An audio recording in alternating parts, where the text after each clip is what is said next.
The Mercury Prize is back again with some brand new nominations. It is a yearly event, a yearly award show that highlights the most interesting and independent British music every single year, with a few mainstream acts added in as well. And they've always done a really good job of celebrating some lesser known artists coming out of the UK, always hyping up the ones that perhaps might not get the mainstream attention. It's not going to be stuff that's charting all the time. And I've always respected as an award show. I've always respected it as an award show. I've always respected what it does, what it brings to the table for British music. I'm not always fond of some of the nominations and some of the winners, but that's just life. It is what it is with that kind of thing. I have done a top 5 video already of my favourite ever winners. You should go check that out, actually. That's a very fun little video that I did last year. And I don't usually do videos talking about the nominations. I don't tend to do videos talking about what gets nominated each year. I tend to just skip it. But this time around, I've got to say, I'm pretty impressed with what they brought to the table. I thought it was worthwhile doing a video on this one because this might be one of the strongest crop of albums that they've nominated for quite some time, actually. Like I say, they do tend to throw in some ones that I don't particularly understand why it's there, or they throw in a mainstream pick just for the sake of it. We did see Dave win a few years back. Still don't get the hype for that Dave album, honestly, but that was probably one of the biggest albums that has won at this award show for the past maybe 5 to 10 years, in terms of like a huge artist that is well known amongst many British people. It's a charting artist, but they don't tend to do it like that. They tend to go for the more indie, quirkier albums that many people might not have heard of and that kind of stuff. But I think this year they've done a nice job of blending the indie with some of the mainstream and keeping it pretty fresh. The diversity of sounds and styles is pretty remarkable this year as well. They're touching all bases, or as many as they possibly can, to really throw in and highlight what British music has to offer right now, because there's so much good music. Like, so many years on this channel, I've highlighted so many great artists coming out of the UK that end up pretty high on my year-end lists, and I do think the Mercury Prize is doing a pretty good job of highlighting those as well. So it's cool. I'm all for it. I respect what they do. And yeah, I'm just going to talk through some of the nominations here. I'm going to talk through my prediction, what I think might have been snubbed, what I think maybe has gotten a bit lucky to be here, and that kind of stuff as well. So let's run down the actual list then. In alphabetical order, we have Arctic Monkeys with The Car. We've got Ezra Collective's album. We've got Fred again. We've got J Hus. We've got Jessie Ware. We've got Jockstrap, Lankham, Loyal Corner, Olivia Dean, Ray, Shy Girl, and Young Fathers. Just by reading those names out, if you're aware of like any of these names, or at least some of these names, you'll at least be like, wow, okay, there is quite a good range of stuff here. And yeah, like I say, might be one of the most diverse years I've seen in some time. Running down some just general opinions then, I wasn't personally a fan of The Car. I think Arctic Monkeys are doing some interesting things in how they're approaching music at the moment. I like the style that they're going for, but I just don't like their execution. I keep saying this whenever Arctic Monkeys gets brought up in conversations with friends or on the internet. I'm constantly saying, look, I like what they're trying to do, it just isn't working for me. I get why it's here though. Arctic Monkeys tend to get nominated whenever they've dropped anything over the years. In fact, their nominations pretty much happen whenever they've got an album out, so it was pretty much dead certain they'd make it on here. Ezra Collective, really cool to see that pick, really cool. I predicted this would be the jazz pick because they have a jazz album every goddamn year, and there's always some pretty independent artists in the jazz UK scene that makes it on here and never wins. Like, it literally happens every time. They never win. Ezra Collective have a very short, tiny chance of winning here, to be honest, which is a shame because I actually think this might be one of the best albums on the whole list. I was super impressed with it. I think the track with Koji Radical is excellent. Gave that a song of the day. If you follow me on social media, you'll know that I do that as frequently as I can. Love that track. Fred again, being probably one of the biggest artists on this whole list, actually, or one of the most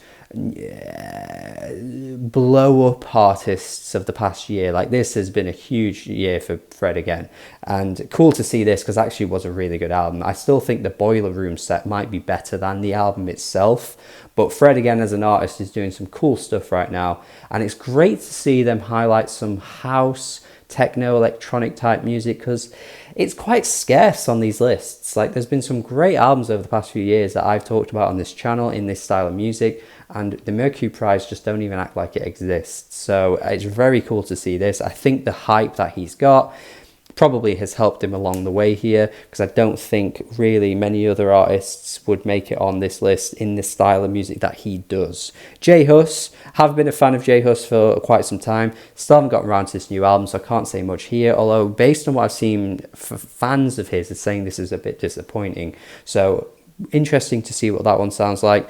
But again, with it, like them trying to touch all bases, there's always that one hip-hop album that makes it on these lists. It's a real shame actually that last year we didn't get Jeshi with universal credit, because that should have been last year's rap pick really. But anyway, that's a year ago. Jessie Ware, you guys know how much I love that one of my favorite albums of this year so far, one of the highest ratings I've given on this channel this year so far too, so you can probably guess that this would be my front runner to win, just in terms of the fact as well of what she's bringing to the table. It's fun, it's energetic, it's, you know, bubbly. A lot of pop music at the moment is starving of this type of thing, and I would love to see Jessie Ware win this. Jockstrap as well, that is such a cool pick here. Would love to see Jockstrap win. I think that's my top two. I think I'm going Jessie Ware or Jockstrap. Either of those winning would be an absolute yes for me. Lankum, can't comment on that as well because I haven't heard it yet. I'm hearing good things about it though. We'll check that out and I will see what it's like. Loyal Kana, been quite a fan of his for some time actually. I saw him live years back when he supported K Tempest, and since then I've always championed what he does. Didn't love this album, but I thought it was pretty good, so it does deserve to be here, to be fair. Just gave Olivia Dean a listen. That's one that I've just done there. It's kind of like a pop soul type thing. It's all right. I thought it was pretty good. Similar to Loyal Kana, like they're both decent. They're fine to be here, but they're nothing really that, you know, blows me away or anything. Ray, wasn't keen on Ray's album, but again, blowing up this past year, had a #1 hit with Escapism. I don't really see what the whole thing about Ray is, if I'm being totally honest. Don't quite get it.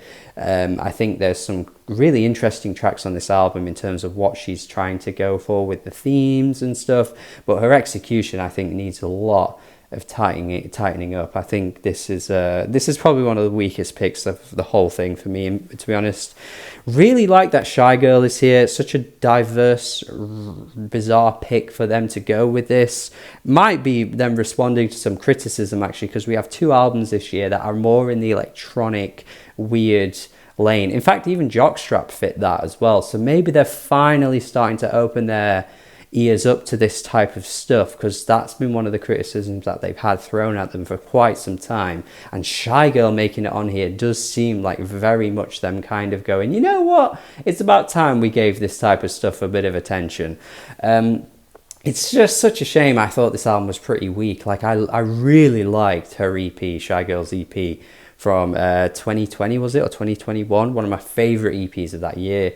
Alias it's called. So bloody good. But for me, this album just didn't stick with me. I'm not sure why, but I like that Shy Girl is here though. That is pretty cool. And then the last one is Young Fathers, which again, you've seen me on this channel rave about Young Fathers. This would be my number 3 if I was picking.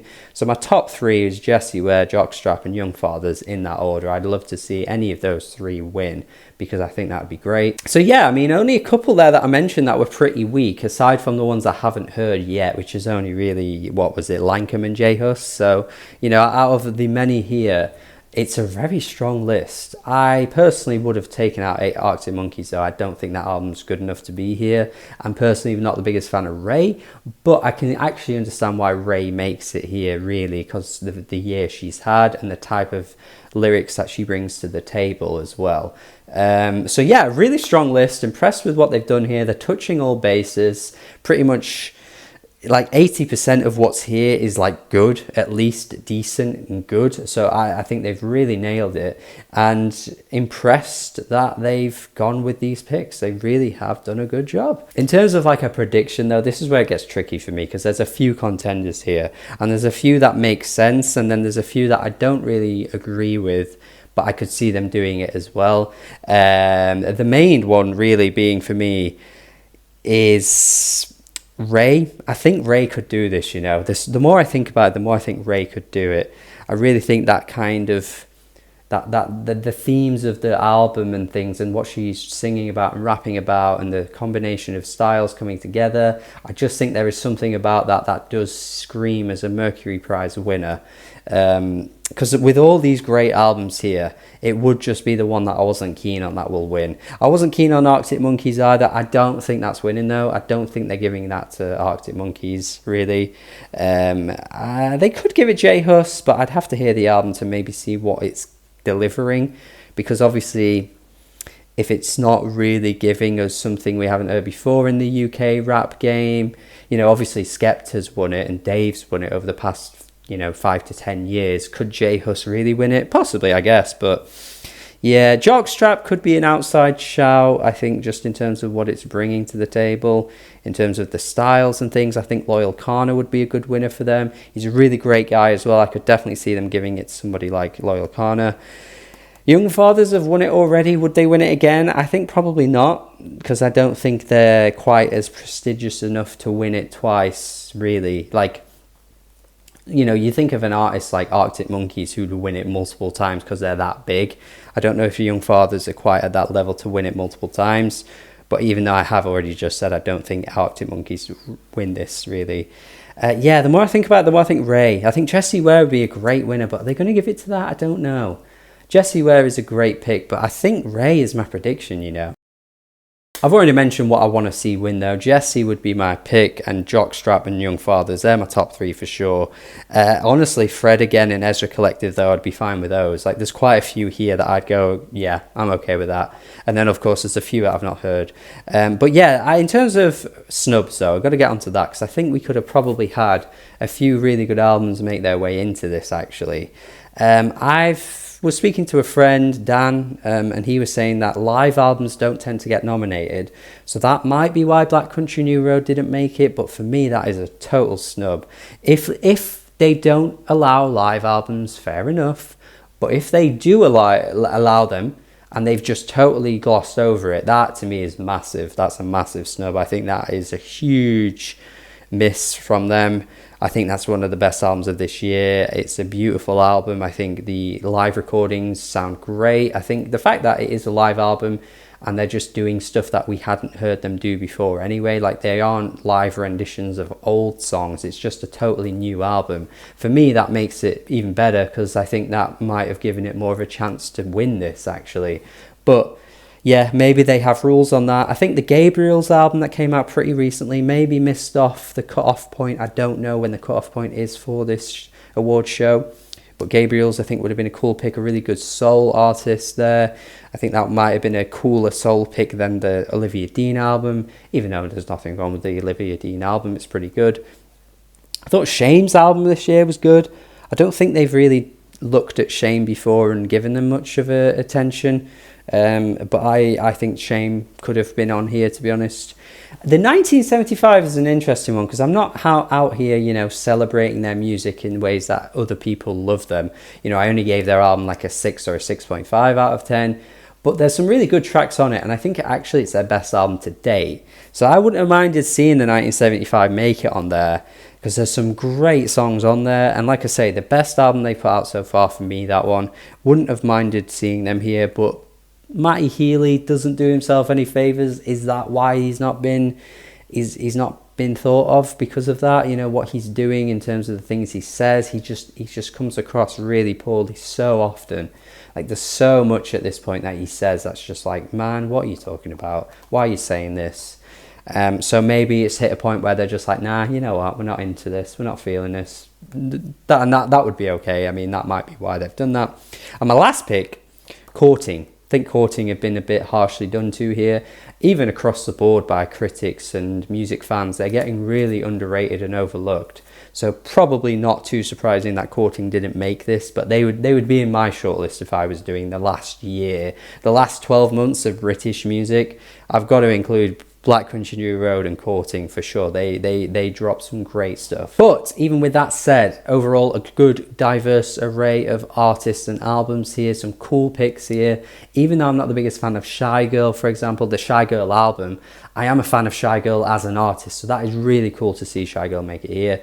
And yeah, like I say, prediction is going to be Ray. I think Ray wins this. Let me know your thoughts in the comments if you're interested in the Mercury Prize, if you have any thoughts on the nominations, if you think there's massive snubs, anything I've not said because I might have missed some myself, or anything that you would add to the conversation. Would love to see if you are particularly, you know, a British person yourself and you have something to say here.